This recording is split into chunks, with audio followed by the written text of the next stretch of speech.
One day the king called 3 of his most reliable ministers to the palace. The king made an odd request of the ministers who stood before him. He instructed them all to bring a big bag that they would then fill with the best fruits from the orchard. The king continued, saying that they had to do the task on their own without outside assistance. The king's suggestion surprised the ministers. They had never been given such an odd mission before, but they knew they had to follow the king's instructions regardless of the consequences. After gathering a bag, each minister proceeded to the orchard to start their task. Though uncertain, they were interested to find out what the monarch had in store for these fruits. With their bags in hand, the trio of pastors made their way to the orchard and began gathering fruits. The orchard was a sight to behold, brimming with a variety of red, yellow, and green fruits. The ministers understood they had some difficult choices ahead of them despite the abundance of fruits on the trees. The first minister was a little stricter and more analytical. He picked only the nicest, ripest, and best-looking apples he could find as he meticulously went around the orchard. In order to fulfill the king's peculiar request, he meticulously selected each fruit out of a desire to not let him down. The second minister was a man who made decisions with confidence. He realized that the monarch would not be eating the fruits or monitoring their quality. As a result, he gave the quality little thought. The minister made the decision to pack what was readily available in his luggage. He added whatever he saw to his bag without making an attempt to cherry-pick the fruits because he was lazy. The third minister, for his part, doubted the king's directives. He reasoned to himself that the king was probably wasting their time or pulling a practical joke. He picked up lowly fruits that no one desired and haphazard leaves as he strolled around the orchard. He told himself that the monarch was probably not going to be angry with him for being so cheeky. The ministers went back to the palace after packing their bags and gave the monarch their produce. However, they had no idea that this was just the start of what was to happen. The 3 ministers were called to the palace by the monarch, who then instructed them to fill a big, empty sack with the best fruits they could find in the orchard. There was a catch, though. The king gave them the command to finish the assignment on their own, without consulting anybody else. The king's request baffled the ministers. They questioned why the monarch would ask for assistance and why they were not permitted to ask for it. However, as the king's word was legally binding, they were forced to comply. After gathering a bag, each minister proceeded to the orchard to start their assignment. The ministers observed that the orchard was lined with fruit trees that were loaded with a variety of fruits in all hues and forms. The ministers were eager to harvest the fruits because they were big and delicious. As the ministers began to load their bags with fruit, they soon saw this would not be an easy feat. Many of the fruits were out of reach due to the height of the trees. They were aware that they would need to put in a lot of effort and use creativity if they were to do their mission. The first minister was resolved to carry out the king's instructions and give it his all. He felt that he could collect the best fruits on his own and didn't think that he needed assistance. The second minister was overconfident and resolved to finish the assignment without any problems. He didn't give the king's request much thought because he thought he could easily finish the assignment by himself. The ministers, as they filled their bags, realized that the king's request was, in fact, a test of their resourcefulness, their persistence, and their willingness to obey the king's orders. However, they were unaware that this was just the beginning of their journey and the biggest challenge was yet to come. The third minister was skeptical of the king's request from the start, finding it hard to believe that the king had requested this task without any specific goal. Additionally, as an individualist, he was happy to complete the task on his own without assistance. The 3 ministers were eager to find out why the monarch had summoned them to the meeting. Abruptly, the king gave them each an order to go to the orchard, bring a big empty bag, and fill it with the nicest fruits. There was just one requirement, though: they had to do it on their own without assistance. The king's suggestion surprised the ministers. They were aware of the size of the orchard and that they would have to pick a large number of the fruits individually. But they had no choice but to follow the king's orders because they were the law. At that point, Every minister picked up a bag and headed into the orchard. The sight of the orchard's trees, their limbs heavy with delicious fruits of every variety, amazed them. They knew it would not be an easy chore as they began to fill their bags with the fruits. The first minister was committed to giving it his all and completing the assignment as directed. In an effort to impress the monarch and avoid disappointing him, he picked and selected the best fruits with great care. He thought that no one else could pick the best fruits to the king's specifications if he couldn't. The second minister was overconfident, believing that picking the fruits would be an easy task. He wandered through the orchard, picking whichever fruits he felt like eating without giving them much thought. His lack of effort was evident as he grabbed any fruit that piqued his interest without devoting time to selecting the best ones. The king's directives confused and unnerved the third minister. He considered the assignment to be unimportant. He approached the process haphazardly, selecting overripe apples and tossing in some leaves. He thought the monarch was being prankish or funny, and he was dubious about his request. The ministers understood that this was all a test as they packed their luggage. They realized they were being judged on their willpower, cunning, and readiness to follow the king's orders. But they had no idea of the greater challenge that awaited them. The first minister was resolved to do everything within his power to comply with the king's request. He didn't want to let the king down because he knew he was counting on nothing but the best fruits. He tackled the issue at hand with considerable care and consideration in mind. Before gathering any fruit, the first minister circled the orchard and gave each tree a close inspection. He felt the skin of the fruit, gently squeezed it, and even smelled it to determine how ripe it was. He picked just the fruits that satisfied his high requirements, and he put them in his bag with care. The first minister's method showed that he was detail-oriented. In addition to being perfectly ripe, he was searching for fruits with the ideal texture, color, and shape. He wanted to guarantee that the king would be happy with the fruits he had chosen. The first minister kept track of the time while he picked more fruits. He was aware that he needed to work fast, but he didn't want to rush and possibly make a mistake. He carefully chosen the best fruits for hours, making sure that every single one was flawless. The first minister was physically exhausted from climbing trees and stooping to gather fruits, yet he maintained his composure the entire time. His motivation stemmed from the desire to win the king's favor and fulfill his requests. He was aware that he would get the respect of his other ministers as well as the king if he performed well. The first minister's bag was bursting at the seams with the best fruits he could find by the time he was done. To the best of his ability, he had completed the work, and he was sure the king would approve of his choice. Eager to make his sacrifice to the king, the first minister made his way back to the palace. He eagerly awaited the monarch's response, eager to show the king what he had accomplished. The first minister was sure he had done the assignment to the best of his abilities and would be rewarded for his careful approach to it. The first minister actively searched for the tastiest and most remarkable fruits as he wandered the orchard, determined to impress the king with his labor. He was aware that he needed to go swiftly but cautiously. The first minister would inspect each fruit as he made his way between the rows of trees and determine whether it was good enough to pick. The fruit had to be the ideal weight, size, and color, with careful consideration given to how much juice it would yield.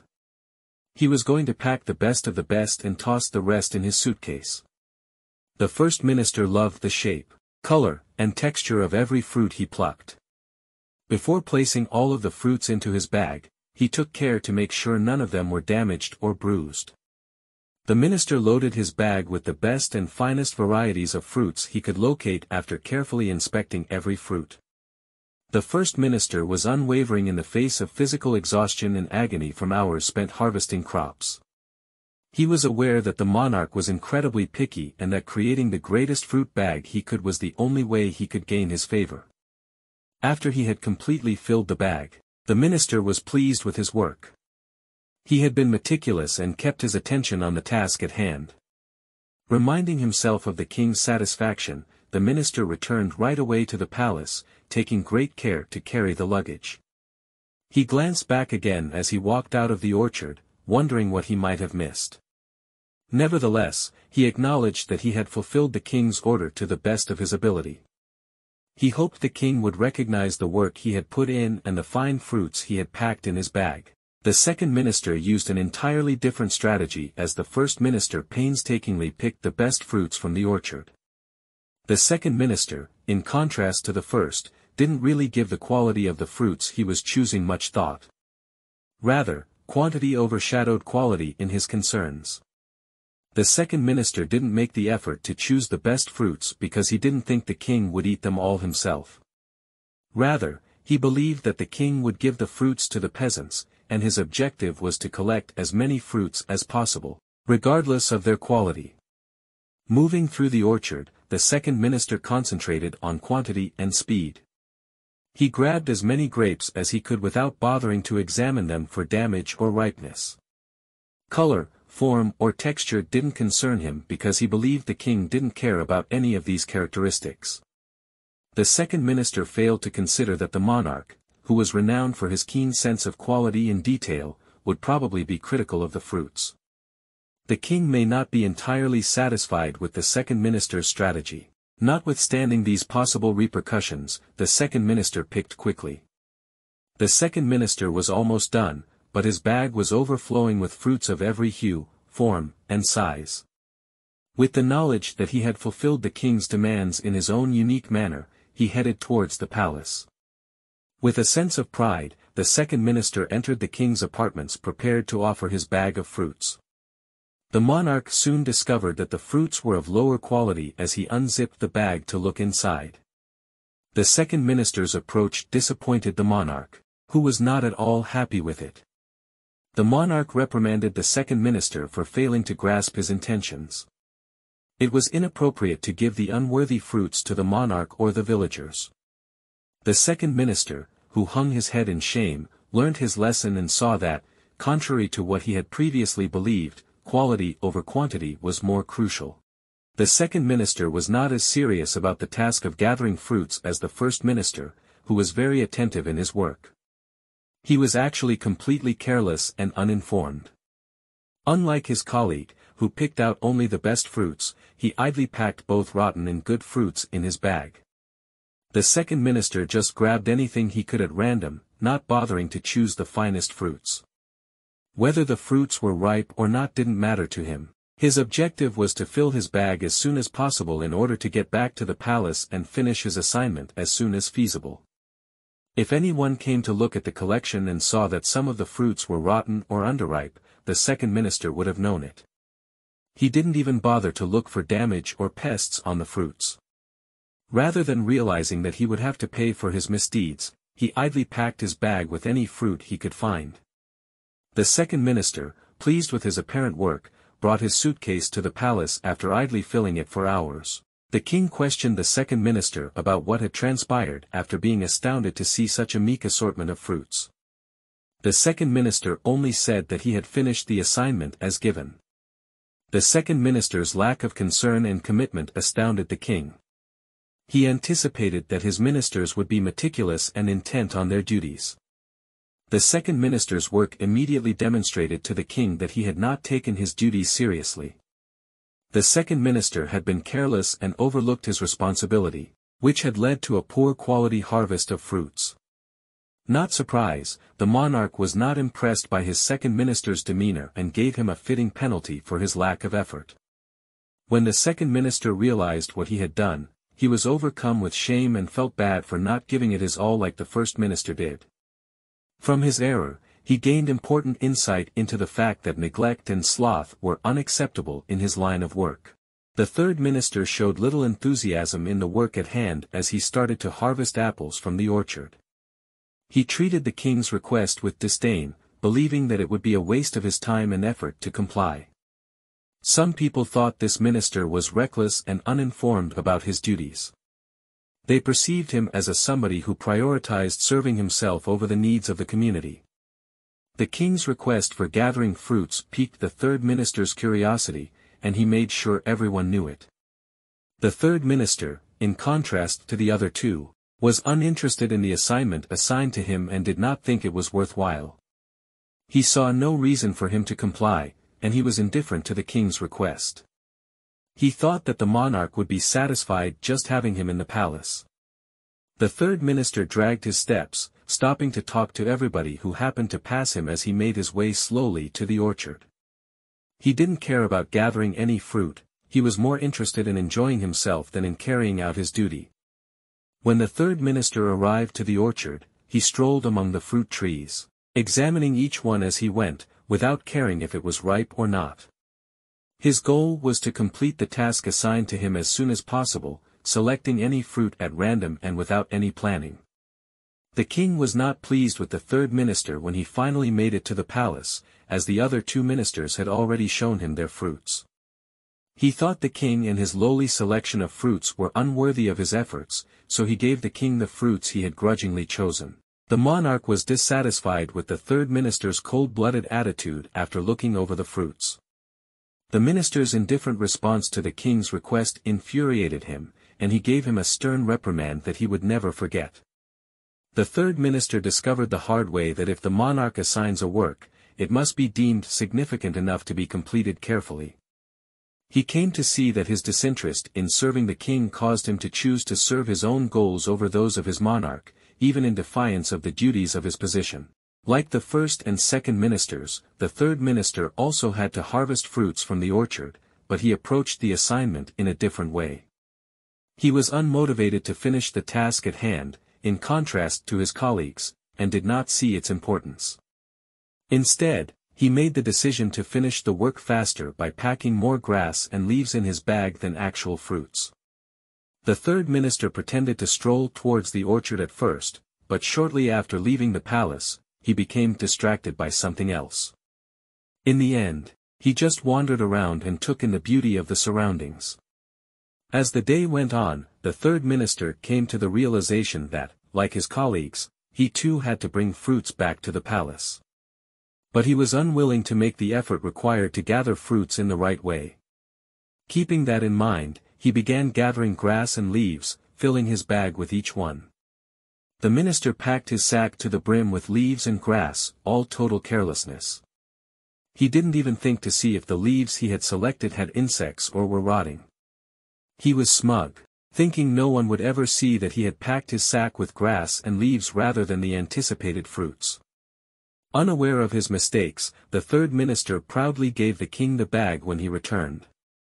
The third minister gave a bag full of leaves and grass, which even more infuriated the monarch, who had been dissatisfied with the offerings of the first two ministers. The king was incredulous that the third minister dared to offer such a poor assortment of fruits.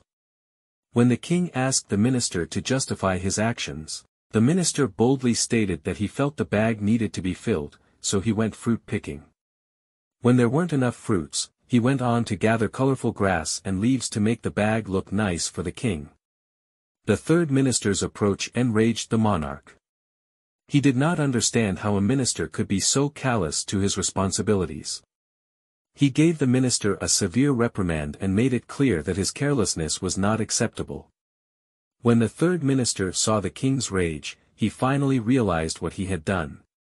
To his dismay, the king found out the truth, even though he knew he had taken the easy road and hoped no one would notice his foolishness. Ultimately, he gained the important insight that cutting corners could result in dishonesty and do more harm than good.